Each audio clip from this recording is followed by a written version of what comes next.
আলহামদুলিল্লাহ আলহামদুলিল্লাহি ওয়া কাফা ওয়া সালামুন আলা ইবাদিহিল্লাযীনা ইসতাফা আম্মা বা'দ قال النبي صلى الله تعالى عليه وسلم البركة مع أكابركم أو كما قال النبي صلى الله تعالى عليه وسلم اللهم صل على سيدنا ومولانا محمد وعلى آل سيدنا ومولانا محمد وبارك وسلم আল্লাহ পাক জাল্লা জালালুহু নিজ দয়া অনুগ্রহে আমাদেরকে মানুষ রূপে সৃষ্টি করেছেন।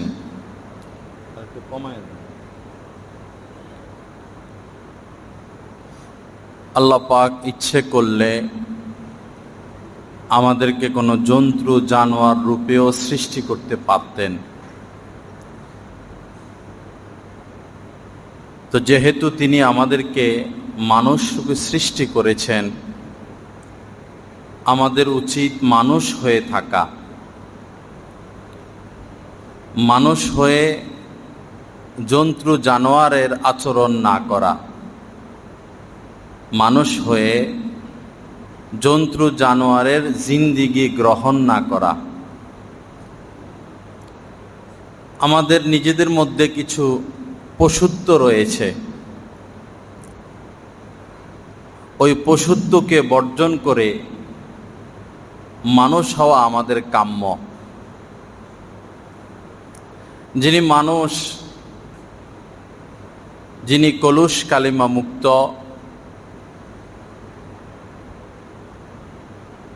তার অন্তরে আল্লাহ পাকের প্রেম থাকবে, মোহাব্বত থাকবে, ভালোবাসা থাকবে, এবং সে আল্লাহ পাকের মোহাব্বতে হামেশা উতলা থাকবে।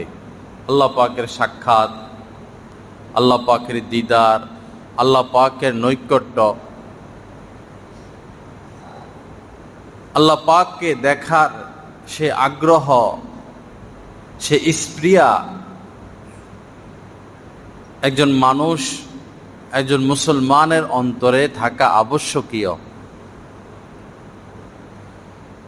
কিন্তু আমরা এমন পর্যায়ে পৌঁছেছি যে না আল্লাহর কোনো মহব্বত আমাদের অন্তরে, না আল্লাহ পাকের নৈকট্য অর্জনের কোনো ইচ্ছা, না আল্লাহ পাককে দেখার কোনো আগ্রহ আমাদের মধ্যে আছে।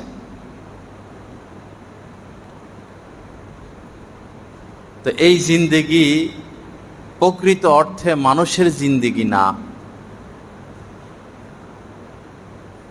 কোরআনে কারীমের মধ্যে আল্লাহ পাক মুমিনদের ক্ষেত্রে বলেছেন, আল্লাযীনা আমানু আশাদ্দু হুব্বান লিল্লাহ। যারা মুমিন, যারা আমাকে বিশ্বাস করে, তারা তো আমার প্রেম ভালোবাসায় হামেশা উতলা থাকবে। প্রচণ্ড এক ভালোবাসা নিয়ে তাদের জিন্দেগি অগ্রসর হতে থাকবে। সেই ভালোবাসার তীব্রতা আজ আমাদের মধ্যে কোথায়? আল্লাহ পাক তীব্র ভালোবাসা চান। সমুদ্র, তার ভালোবাসার রং একরকম, গাছপালা, ফল ফলাদি, তারাও আল্লাহকে ভালোবাসে, তাদের ভালোবাসার রং ভিন্ন। পশু পাখি, পাতা লতা, তারাও আল্লাহকে ভালোবাসেন। যেমন সমুদ্রের ভালোবাসা ঢেউয়ের পর ঢেউ। কক্সবাজারে গেলে আল্লাহ পাকের কুদরত দেখা যায়। হাজারো মানুষ বাংলাদেশের এই ঐতিহ্য কক্সবাজার তো যায়, কিন্তু আল্লাহর দিকে তাদের মন ঘুরে না। এই যে সুন্দর সৈকত, এই সমুদ্রের এই ঢেউ, এটা তো আল্লাহ পাকের সৃষ্টি। আল্লাহ পাক এর মাধ্যমে আমাদেরকে তার দিকে ডাকেন। পাখির সৌন্দর্যতা, মাইলকে মাইল আকাশে উড়ার এই আকর্ষণের দ্বারা আল্লাহ আমাদেরকে তার দিকে ডাকেন। ফুল ফলের সৌন্দর্যতার দ্বারা, আকাশের ওই নীলিমার দ্বারা, সেই পাখির কুহু কুহু আওয়াজের দ্বারা আল্লাহ পাক তার দিকে আমাদেরকে ডাকেন। এটা আল্লাহ পাকের হাতছানি। তো সমুদ্র ঢেউয়ের মাধ্যমে আল্লাহকে ভালোবাসে, ফুল তার সৌন্দর্য প্রকাশের মাধ্যমে, মিষ্টি হাসির মাধ্যমে আল্লাহকে ভালোবাসে, ফল তার রূপ বিকশিত করার মাধ্যমে আল্লাহকে ভালোবাসে, পশু পাখি আকাশে উড়ে উড়ে কিচির মিচির আওয়াজের মাধ্যমে আল্লাহকে ভালোবাসে। আমাদের ভালোবাসার রূপ কি? আমরা কিভাবে আল্লাহকে ভালোবাসবো? আল্লাহকে তো দেখি না। আল্লাহকে ভালোবাসার অনেক পদ্ধতি। যেমন আল্লাহর মহব্বতে আল্লাহর নাফরমানি না করা, আল্লাহর মহব্বতে আল্লাহর অবাধ্য না হওয়া, আল্লাহর নিষিদ্ধ যত বিষয় আছে এগুলো থেকে বাঁচা, এবং যে হুকুমগুলো আছে এগুলো করা হচ্ছে আল্লাহ পাকের মহব্বতের আলামত। যার ভিতরে আল্লাহ পাকের প্রেম উদয় হয়েছে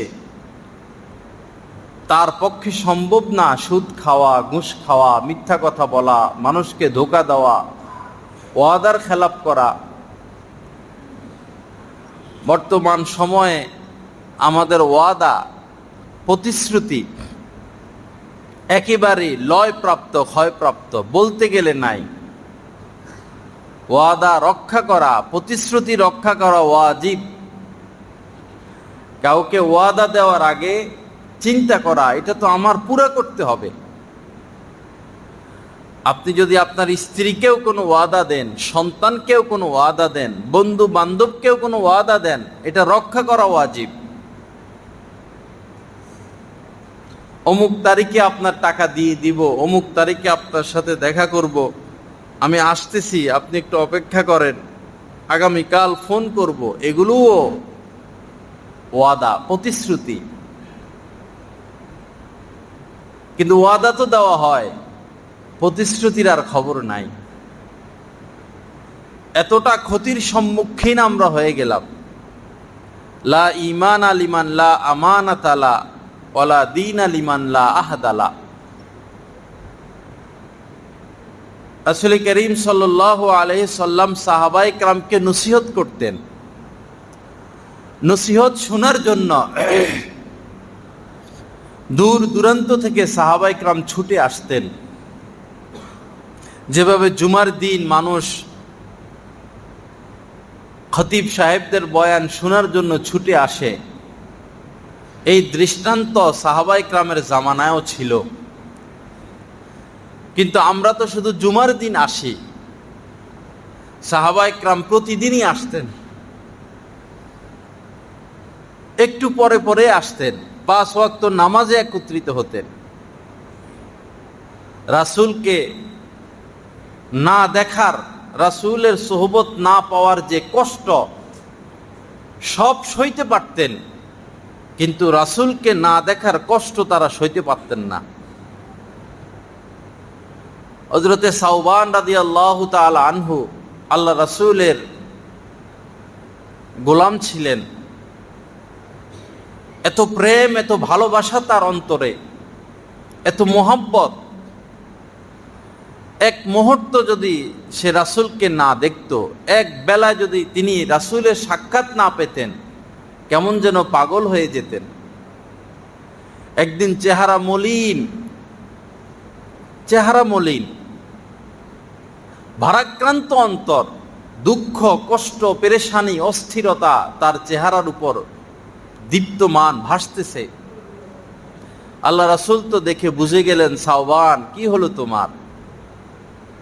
রাসূলের দরবার এমন ছিল যে দরবার সকলের জন্য সমান,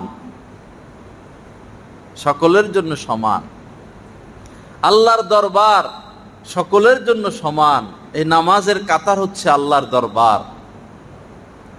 নামাজের কাতারে আল্লাহ এমন সিস্টেম রাখেন নাই যে ধনীরা সামনে দাঁড়াবে আর গরিবরা পিছনে, এমন সিস্টেম আল্লাহ রাখেন নাই।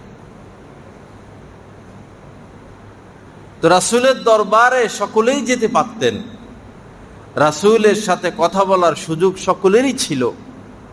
হযরত সাওবান তো গোলাম, কিন্তু রাসূল এত সুন্দরভাবে তাকে ডেকে বললেন, সাওবান কি হলো তোমার চেহারা কেন ফ্যাকাশে দেখাচ্ছে?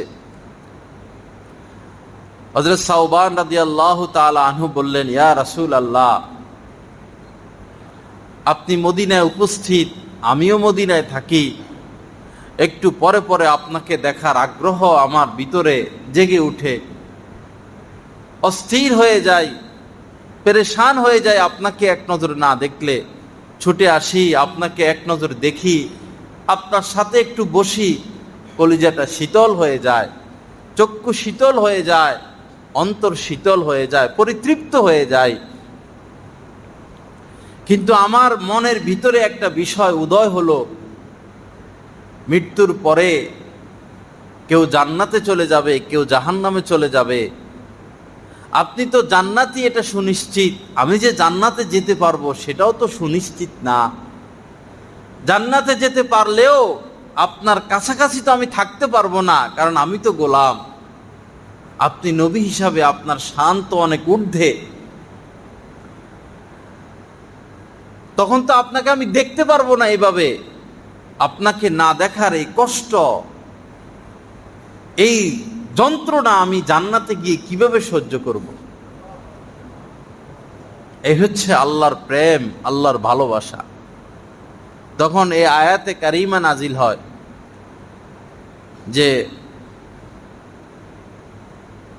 আনআমাল্লাহু আলাইহিম মিনান নাবিয়্যিনা ওয়াস সিদ্দীকিনা ওয়াশ শুহাদাই ওয়াস সালিহিন ওয়া হাসুনা উলাইকা রফিকা। তো যাই হোক, আল্লাহ পাকের প্রেম ভালোবাসা, আল্লাহ রাসূলের প্রেম ভালোবাসা। এক সাহাবী জঙ্গলে বাগানে কাজ করতেছেন, তো খবর পেলেন যে রাসূলুল্লাহ সাল্লাল্লাহু আলাইহি সাল্লামের ইন্তেকাল হয়ে গেল। সব সহ্য করা সব সম্ভব, কিন্তু এই কথা সহ্য করা সাহাবায়ে কেরামের জন্য সম্ভব না। সব মেনে নিতে পারেন, রাসূলের বিষয়ে তারা কোনো কিছু মেনে নিতে পারতেন না, কারণ রাসূলকে তারা দিনরাত সামনে পেতেন, দেখতেন। রাসূলের তাকওয়া, রাসূলের তহারাত, রাসূলের জিন্দেগি, রাসূলের মুআমালাত মুআশারাত, রাসূলের আল্লাহ পাকের প্রতি প্রেম ভালোবাসা, ইবাদত বন্দেগী দেখে এত আসক্ত ছিলেন তারা, যেটার দৃষ্টান্ত পৃথিবীর কোনো মানুষ কখনো দেখাতে পারে নাই, পারবেও না। এই সাহাবী বাগানে কাজ করতেছেন, যখন শুনলেন আল্লাহ রাসূল দুনিয়াতে নাই, তার ওফাত হয়ে গেল,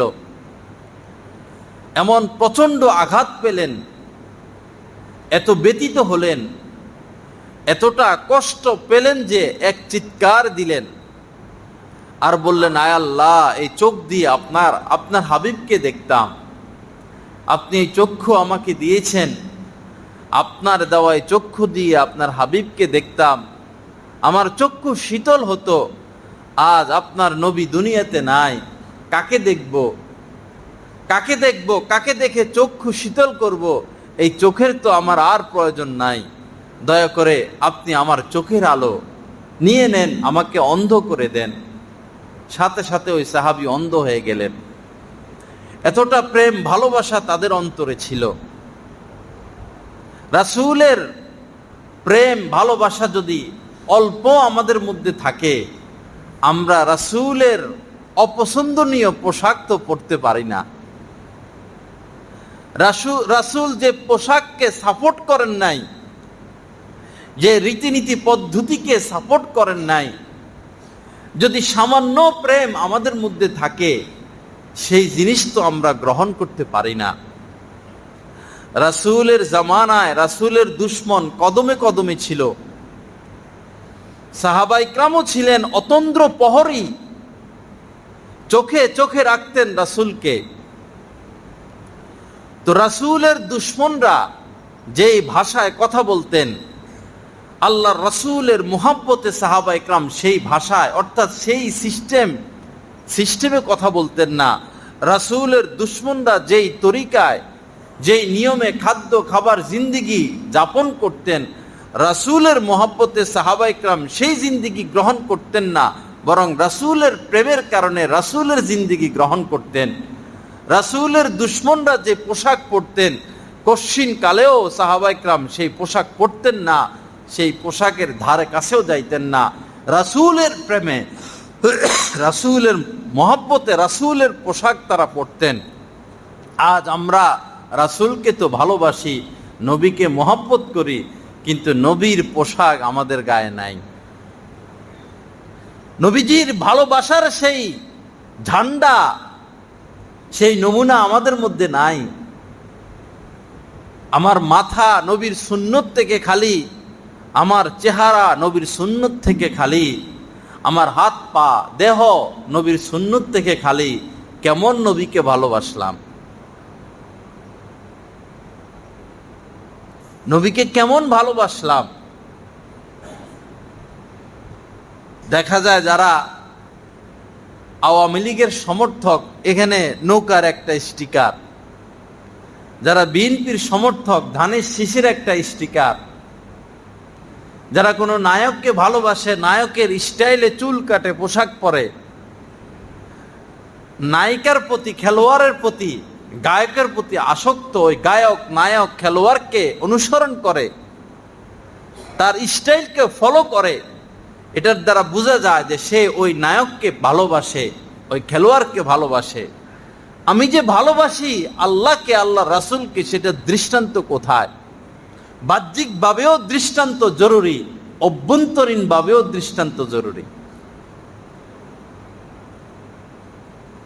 আল্লাহ পাক নিজ করমে আমাদেরকে সেই ভালোবাসা নসিব করেন। এক সাহাবী ভবন তৈরি করেছেন, বিশাল বড় ভবন, অট্টালিকা। আল্লাহ রাসূল সাহাবায়ে কেরাম সহ ওই পথ দিয়ে যাচ্ছিলেন। রাসূল দেখলেন যে অনেক বড় অট্টালিকা, বহু অর্থ খরচ হলো, বহু সময় খরচ হলো এখানে, যার কারণে ইবাদতের বিঘ্নতা আসলো। আল্লাহ রাসূল জানতে চাইলেন কে এই অট্টালিকা তৈরি করলো। সাহাবায়ে কেরাম বললেন, আপনার অমুক সাহাবী। তো পরের দিন রাসূলের মজলিস শুরু হলো, ওই সাহাবীও গেলেন। আজকে আর আল্লাহ রাসূল সেই সাহাবীর দিকে তাকান না। রাসূলের অসন্তুষ্টির নিদর্শন ছিল এটা। ধমক দিবেন না, মাইরও দিবেন না, কটু কথাও বলবেন না, শুধু তাকাবেন না তার দিকে, ওই দিকে ভ্রুক্ষেপ করবেন না। এতেই সাহাবায়ে কেরাম শেষ হয়ে যাইতেন। রাসূল আমার দিকে তাকাইলো না, এই শেষ। তারা বরবাদ, মানে নিজেকে নিজে শেষ করে ফেলতেন। আল্লাহ রাসূল আমার দিকে তাকাইলেন না, আমার কি হলো? ভিতরটা হজম হয়ে যেত। বাকি আল্লাহ রাসূলের আজীবনের সুন্নত ছিলেন কাহারো দিকে তাকিয়ে কথা বলতেন, তাকিয়ে কথা শুনতেন। কাহারো দিকে তাকিয়ে কথা বলা, তাকিয়ে কথা শোনা, যদি এখানে শরীয়তের নিষিদ্ধ কোনো বিষয় না থাকে। অনেক মানুষ আছে দেখা যায় তাকাইয়া কথা বলে না, মানে বড় লোক মানুষ, রিক্সাওয়ালার দিকে তাকাইয়া কথা বলবো? কুটিপতি সে কি তার সুইফার মেতরের সাথে তাকাইয়া কথা বলবো? অহংকার বশত যদি এটা হয়, তো এটার দ্বারা ওই ব্যক্তি শেষ হয়ে যাবে, তার অহংকার মিসমার হয়ে যাবে। আর যদি ইসলাহ উদ্দেশ্য হয়, সংশোধন উদ্দেশ্য হয়, সেটা ভিন্ন কথা। তো এই সাহাবী আল্লাহ রাসূলের কাছে গেলেন, সালাম দিলেন, ডান থেকে বাম থেকে সামনে থেকে। আল্লাহ রাসূল তার দিকে তাকাইলেনই না। তো পরবর্তীতে তিনি তো অস্থির হয়ে গেলেন। সাহাবায়ে কেরামকে জিজ্ঞাসা করলেন, কি হলো আল্লাহ রাসূল, কেন আমার উপর অসন্তুষ্ট? সাহাবায়ে কেরাম বলে দিলেন যে তুমি বহু বহু সময় নষ্ট করে এত বড় অট্টালিকা তৈরি করলা, যার কারণে তোমার আল্লাহর ইবাদত বন্দিগিতে বাধা হলো, এটা রাসূল পছন্দ করেন নাই। মজলিস খতম হলো, ওই সাহাবী বাড়িতে গেলেন আর ওই ভবন তছনছ করে দিলেন, মাটির সাথে মিশিয়ে দিলেন। এটা শরীয়তের মাসলা ছিল না, এটা জরুরিও না, এটা হচ্ছে প্রেমের ডাকে সাড়া, মহব্বতের ডাকে সাড়া, হব্বে রাসূলের নিদর্শন। রাসূল যেটাকে সামান্য অপছন্দ করেছেন সেই পথে আমি থাকবো না। তো এভাবে তারা ভালোবাসা পেশ করেছেন, কিন্তু আমরা পারলাম না ভালোবাসা পেশ করতে। তো ভালোবাসা, আল্লাহকে ভালোবাসার যে নিদর্শনগুলো, তার মধ্যে উল্লেখযোগ্য হচ্ছে আল্লাহর নিষিদ্ধ পথে পা না বাড়ানো, আল্লাহ রাসূলের নিষিদ্ধ পথে পা না বাড়ানো, এই এক ভালোবাসা। আরেক ভালোবাসা হলো আল্লাহকে না ভুলা, আল্লাহকে না ভুলা। আপনার আদরের সন্তান, একমাত্র সন্তান, আপনার কলিজার টুকরা, আপনি ঘরে থাকলে তো সে সামনে, আপনি ঘর থেকে বাইর হলে শুধু তার ছবি আপনার চোখে ভাসে।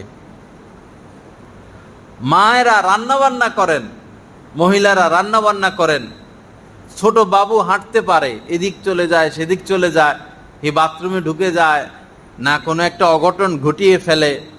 দেশ গ্রামে পুকুর আছে, মহিলারা রান্না করে, সন্তান খেলাধুলা করে, ছোট বাবু বিপদ হইতেও পারে।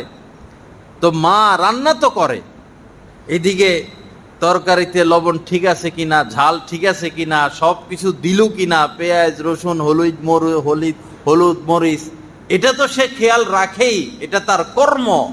কিন্তু তার স্মরণ হচ্ছে তার বাবুটা কোথায়, তার সন্তান কোথায়। সে এখানে বসা দেখে না, সন্তানকে দেখে না, কিন্তু তার অনুমান সন্তান অমুক জায়গায় আছে, অমুক জায়গায় আছে, অমুক জায়গায় থাকতে পারে, সে এখন বিপদে নাই।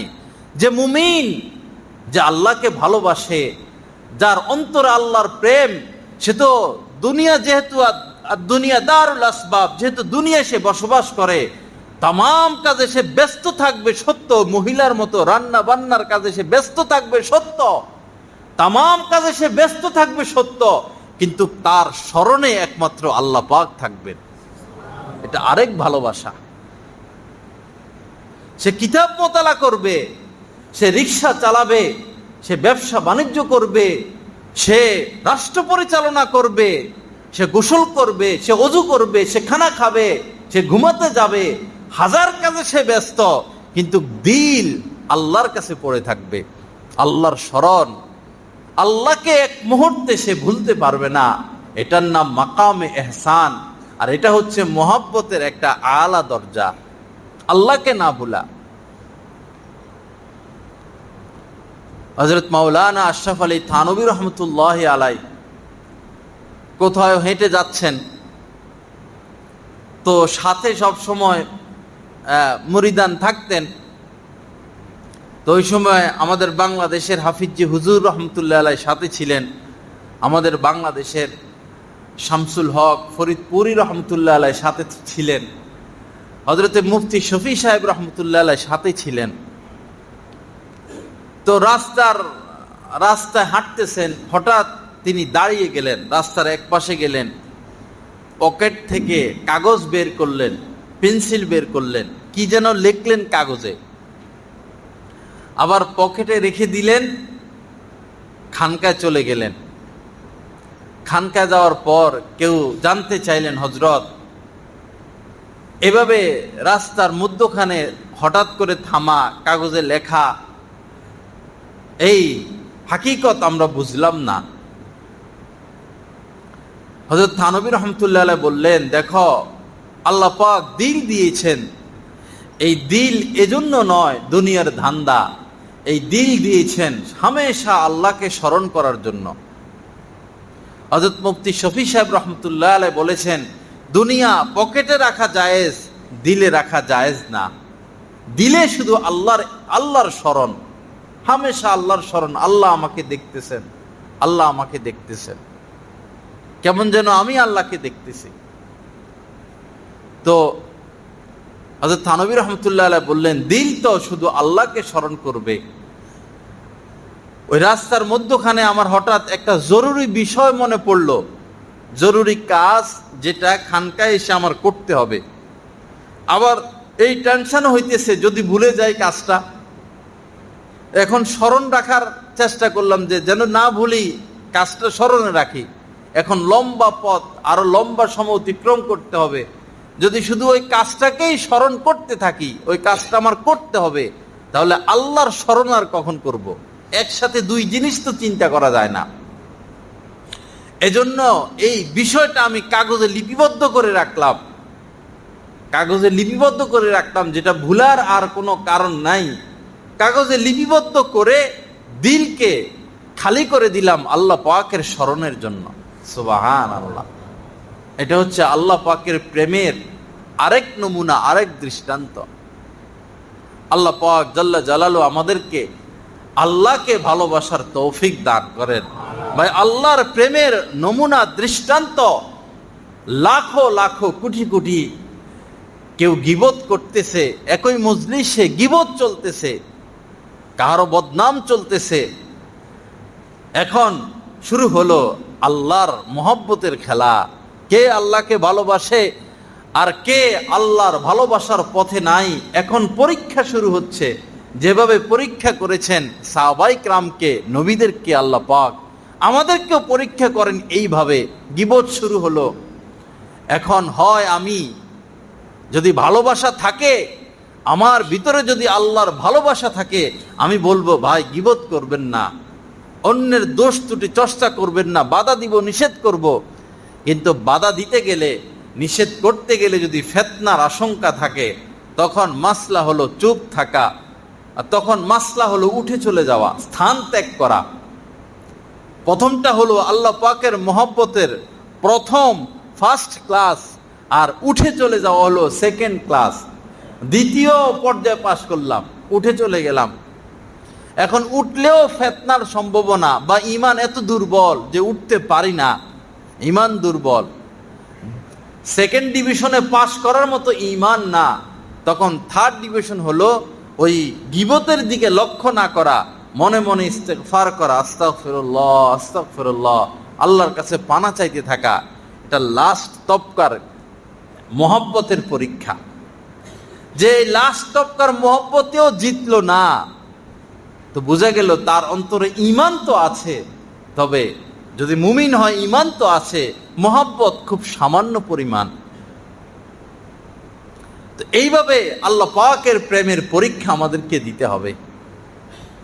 রাস্তায় বের হলাম, বেগানা নারী আর বেগানা নারী, আর বেগানা নারীদের জন্য বেগানা পুরুষ, উভয় পক্ষকেই নজর বাঁচাইতে হবে। পুরুষরা ভিন নারী থেকে আর নারীগণ ভিন পুরুষ থেকে নজর বাঁচাইতে হবে।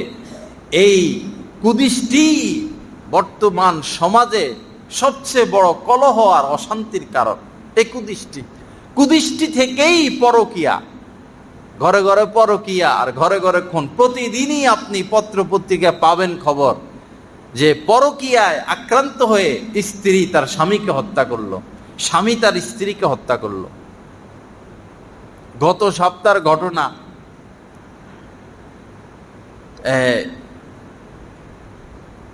পুরান ঢাকায় খুব ক্লোজ বন্ধু, এক বন্ধু আরেক বন্ধু গলাগলি সম্পর্ক, জীবন দিয়ে দিবে এমন বন্ধু, একই প্লেটে খায়।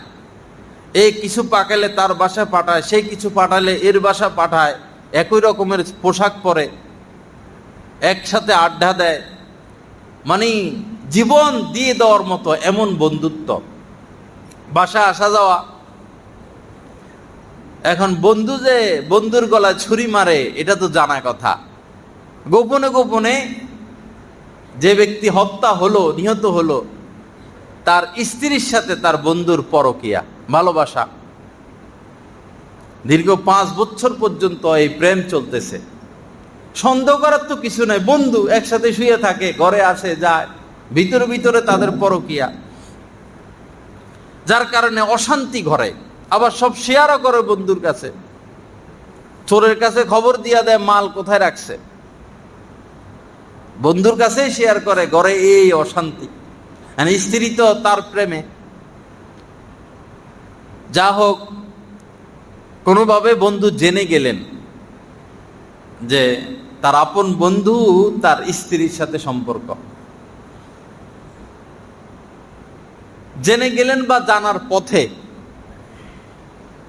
তো তারা মাস্টার প্ল্যান করলো, ওই প্রেমিক প্রেমিকা মাস্টার প্ল্যান করে ওই দিন বললো, চল দোস্ত তোরে আজকে ড্রিঙ্ক করাবো। ড্রিঙ্ক শুদ্ধ মানে ভদ্র ভাষায় ড্রিঙ্ক বলে আর কি। ড্রিঙ্ক করাইছে ফ্রি। পরে বাসায় আসছে, স্ত্রীর কাছে পানি চা বা যে কোনো কিছু চাইলো, স্ত্রী ওটার মধ্যে ঘুমের ওষুধ দিয়ে দিছে। আগেই সব প্ল্যান করা। লোকটা তাড়াতাড়ি ঘুমিয়ে গেল। রাত্রে আনুমানিক 1টা-2টার দিকে দোনোটা এসে, প্রেমিক প্রেমিকা এসে, একটা তো তার স্ত্রী, প্রেমিক প্রেমিকা এসে ওই স্ত্রী তার হাত বেঁধে ফেললো, পা বেঁধে ফেললো। হাত পা বাঁধার মুহূর্তে ওই লোক বলতেছে স্ত্রীর নাম ধরে যে আমাকে বাঁচাও, বারবার একই শব্দ, আমাকে বাঁচাও।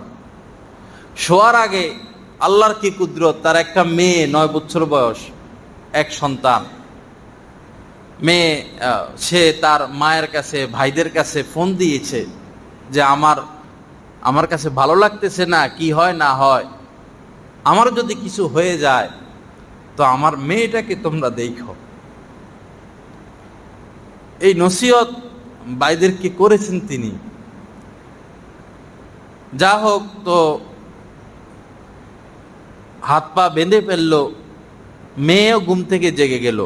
মেয়ের বয়স 9, সে তো বুঝে, সে কি করবে, মা ধমক দেয়, কাছে যাইতে দেয় না।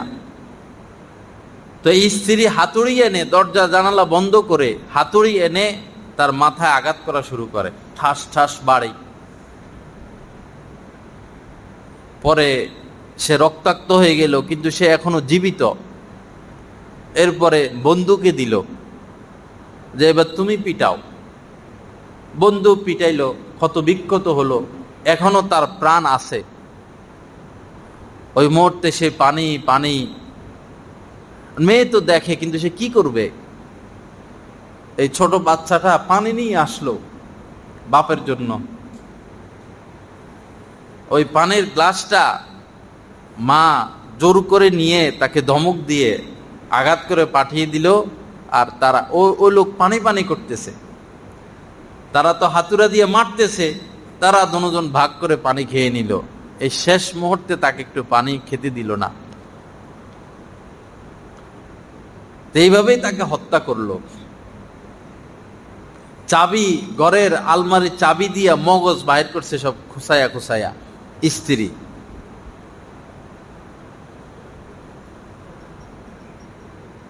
যা হোক, তো সকালে পুলিশ আসলো। আর পুলিশ যারা, তাদের তো ট্রেনিং আছে, তারা চেহারা দেখলেও অনেক কিছু বুঝে, এইভাবে তাকাইলেও অনেক কিছু বুঝে। এসে দেখলো যে লুঙ্গিতে কোনো রক্ত নাই, লুঙ্গি একবারই পরিষ্কার। আর বেডিংয়ে রক্ত লাপটা লাপটি করছে, যে সব জায়গায় রক্ত, লুঙ্গি পরিষ্কার। বুঝে গেল ঘরেই কিছু হয়েছে। স্ত্রী কান্নাকাটি করে না, তার চোখে কোনো পানি নাই, সে চুপ। লম্বা কাহিনী। থানায় নিয়ে 2-4 বাড়ি দেওয়ার পরেই স্ত্রী স্বীকার গেল। এরপরে মেয়ে স্বীকারোক্তি দিল, সে যা দেখছে সবই সে বলছে। তো এই যে লোকটা শেষ হয়ে গেল এবং স্ত্রীও কারাবন্দী হয়ে গেল, সন্তানটা এতিম হয়ে গেল, এটা সূত্রপাত কি, কারণ কি, এই অশান্তির কারণ কি? এই সূত্রপাত, এই অশান্তির কারণ হচ্ছে কুদৃষ্টি করা, অন্য পুরুষের দিকে কুদৃষ্টি করা, অন্য ভিন নারীর দিকে কুদৃষ্টি করা। এখানে যারা উপস্থিত আছেন বালেগ, আপনিও একটু ভেবে দেখুন না, যখন কোন সুন্দরী নারীর প্রতি দৃষ্টি যায় আপনার মন খারাপ লাগে কিনা, কষ্ট লাগে কিনা? পাওয়া না পাওয়া, চাওয়া না চাওয়ার সেই কষ্ট আপনার উপরে, আপনার অন্তরে জেগে উঠে কিনা? তো নিজেকে নিজে কেন কষ্ট দিব? এই দৃষ্টিকোণ থেকেও কুদৃষ্টি হারাম, কারণ নিজেকে তো কষ্ট দেওয়া হয়, নিজেকে তো এখানে কষ্ট দেওয়া হচ্ছে, নিজের উপর জুলুম করা হচ্ছে। আর ওই সুন্দরীদের দিকে তাকানোর কারণে, কুদৃষ্টি পড়ার কারণে অন্তরে আগুন জ্বলতেছে, আর আপনার আপন স্ত্রীর প্রতি আপনার অনীহা সৃষ্টি হয়। স্ত্রী সুন্দর সুন্দর যুবকদেরকে দেখে, যার কারণে স্বামীর প্রতি তার অনাসক্তি, অনাগ্রহ সৃষ্টি হয়। স্টার জলসায় তারা বলতে গেলে আক্রান্ত, মাদকাসক্ত। এখন আর মানুষ অতটা মাদক, মদ, শরাব পানের দ্বারা মানুষ যেভাবে মাতাল হয়, এখন মাতালের সংজ্ঞা পরিবর্তন হয়ে গেল। যেমন যুবকরা বোতল খায়া মাদকাসক্ত না, যুবকরা গেমসের মাধ্যমে মাদকাসক্ত, মাতাল, তারা অসুস্থ, গেমসের রোগে তারা আক্রান্ত। সরকার পারে মুহূর্তের মধ্যে সমস্ত গেমসগুলো বন্ধ করে দিতে। যে কোনো রাষ্ট্রের সরকার, রাষ্ট্রপ্রধান পারে ইউটিউব থেকে সমস্ত অশ্লীল উলঙ্গপনা বন্ধ করে দিতে, ফেসবুকের নষ্টামি বন্ধ করে দিতে, সমাজটাকে গড়তে পৃথিবীর যে কোনো রাষ্ট্রপ্রধান সক্ষম। কিন্তু তারা দেখেও দেখে না, শুনেও শুনে না। সমাজটা সুন্দর হোক, জনগণ সুস্থতার সাথে অগ্রসর হোক, মানুষ তৈরি হোক, সমাজের শৃঙ্খলা রক্ষা থাকুক, এটা বিশ্বের রাষ্ট্রপ্রধানরা যদি চাইতেন তাহলে এই অশ্লীলতাকে এভাবে ব্যাপক করে দিতেন না। গতকালকে বাংলাদেশের সুপ্রিম কোর্ট থেকে আদেশ জারি হয়েছে যে ধর্ষণ এবং পর্নোগ্রাফির যথাযথ বিচার না করার কারণে সমাজের মধ্যে এই অস্থিরতা বিরাজ করতেছে, এই অপকর্ম বৃদ্ধি পাচ্ছে। আল্লাহ পাক আমাদেরকে হেফাজত করুন। তো যুবকরা মাতাল গেমসে, আর মহিলারা মাতাল ওই স্টার জলসা জি বাংলায়, আর পুরুষেরা মাতাল অর্থ ইনকামে। মাতাল, অস্থির, শুধু অর্থ, শুধু অর্থ, শুধু জরুরত, শুধু দুনিয়া। আরো বাড়াও, আরো বাড়াও, আরো বাড়াও। বাড়াতে পারবো বাবা, বাড়াতে পারবো, অনেক বাড়াতে পারবো, কিন্তু সব রেখে যেতে হবে, সব রেখে যেতে হবে, সব কিছু রেখে যাব। সাথে যাবে নেক আমল, উত্তম চরিত্র, সাথে যাবে আল্লাহর মোহাব্বত, আল্লাহর ভালোবাসা।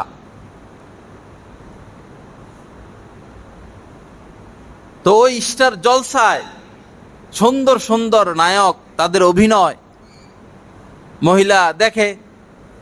মহিলারা দেখে ওই নায়কদের প্রতি পাওয়া তো সম্ভব না, আসক্ত তো হয়। মনের মধ্যে শয়তান উকিঝুঁকি দেয়, তোমার স্বামী কিরকম আর এই স্টার জলসার নায়ক কিরকম, কত আকাশ পাতাল পার্থক্য। বিভিন্ন কৌশল অবলম্বন করে শয়তান স্বামীর প্রতি ঘৃণা ছুড়ে দেয়, আর ওই স্ত্রী স্বামীর প্রতি কোনো মহব্বত, ভালোবাসা রাখে না। আল্লাহ আমাদেরকে হেফাজত করেন। আল্লাহ পাক আমাদেরকে আল্লাহর প্রেমে পড়ার তৌফিক দান করেন। এজন্য বাবা, একটু সময় ফারেক করা, আল্লাহর মহব্বত অর্জন করা, এটাই সম্পদ, এটাই সামানা। হযরত ইব্রাহিম আলাইহিস সালাতু ওয়াস সালাম বকরি চড়াচ্ছেন, তো এক পথিক পাশ দিয়ে যাচ্ছেন। বন্ধ করে চালু করেন, একবার মেশিনটা বন্ধ করে দেন, মেশিনটা বন্ধ করে চালু করেন। গরম হয়ে গেছে হয়তো। বন্ধ হয়নি তো। হ্যাঁ,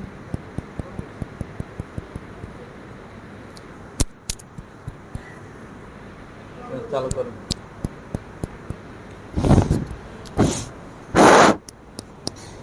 চালু হয়েছে।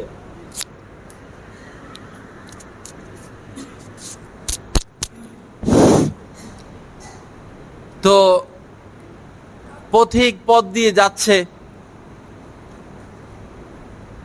তো ইব্রাহিম আলাইহিস সালাতু ওয়াস সালামের কাছাকাছি আসার পর পথিক মোহব্বতের কিছু কালেমা পাঠ করলো, প্রেমের কিছু কবিতা পাঠ করলো। সুবহানা সুবহানা যিল মুলকি ওয়াল মালাকুত। এগুলার অর্থ, মর্ম, হাকিকত যদি কোনো মানুষ বুঝে, সে স্থির থাকতে পারবে না যদি তার অন্তরে আল্লাহর মোহব্বত, ভালোবাসা থাকে। তিনি পাঠ করতে থাকলেন সুবহানা যিল মুলকি ওয়াল মালাকুত, সুবহানা যিল ইজ্জাতি ওয়াল আজমাতি ওয়াল হাইবাতি ওয়াল কুদরাতি ওয়াল কিবরিয়াই ওয়াল জাবারুত। এটা পড়লেন। হযরত ইব্রাহিম আলাইহিস সালাতু ওয়াস সালাম যখন তার মুখ থেকে প্রিয় মাহবুবের, আল্লাহ পাকের এই মোহব্বতের কথাগুলো শুনলেন, তিনি নিজেকে আর স্থির রাখতে পারলেন না। আল্লাহর মোহব্বতে উতলা হয়ে গেলেন, অস্থির হয়ে গেলেন, ছুটে গেলেন, গিয়ে বললেন, ভাই কি পড়ছো, আবার একটু শোনাও। আমার প্রিয় মাহবুবের সেই কথাগুলো আমাকে আরেকবার শোনাও। আমার ভিতরে তুমি যে প্রেমের আগুন জ্বালিয়ে দিয়েছ, সেই আগুনের সান্ত্বনা স্বরূপ আবারও আমাকে কালেমাগুলো শোনাও। তো সেই লোক খুব চালাক, সে বলল, তো শোনাবো সত্য, দিবা কি বিনিময়, আমাকে কি দিবা? ইব্রাহিম আলাইহিস সালাতু ওয়াস সালাম বললেন, আমার সম্পদের অর্ধেক তোমাকে দিয়ে দিব। অর্থাৎ যে বকরিগুলো চড়াচ্ছেন, বললেন এই বকরির অর্ধেক বকরি তোমাকে দিয়ে দিব। সেও মোহব্বতের সাথে আবার শোনালো। হযরত ইব্রাহিম আলাইহিস সালাতু ওয়াস সালাম স্থির থাকতে পারলেন না, ভাই আমাকে আবার শোনাও, সেই প্রেমের কথাগুলো আবার শোনাও। তিনি বললেন, বিনিময় কি দিবা? বললেন, বাকি বকরিগুলো দিয়ে দিব। সে আবার শোনালো, তিনি আরো উতলা হয়ে গেলেন, আবার বললেন, আবার অনুরোধ করলেন, ভাই আমাকে আবার শোনাও। ওই লোক বললেন, এখন তো তোমার কাছে কিছু নাই, শোনাবো তো আমাকে কি দিবা? ইব্রাহিম আলাইহিস সালাতু ওয়াস সালাম নিরুপায় হয়ে বললেন যে কিছু তো নাই আমার কাছে, কিন্তু প্রেমের সেই আল্লাহ পাকের মোহব্বতের, ভালোবাসার কথাগুলো আমি শুনতে চাই। চলো আজীবন তোমার বকরির রাখালি করব, এর বিনিময় হলেও আমাকে আবার প্রেমের কথাগুলো শোনাও। সুবহানাল্লাহ, এর নাম ভালোবাসা। কোথায় আমাদের ভালোবাসা?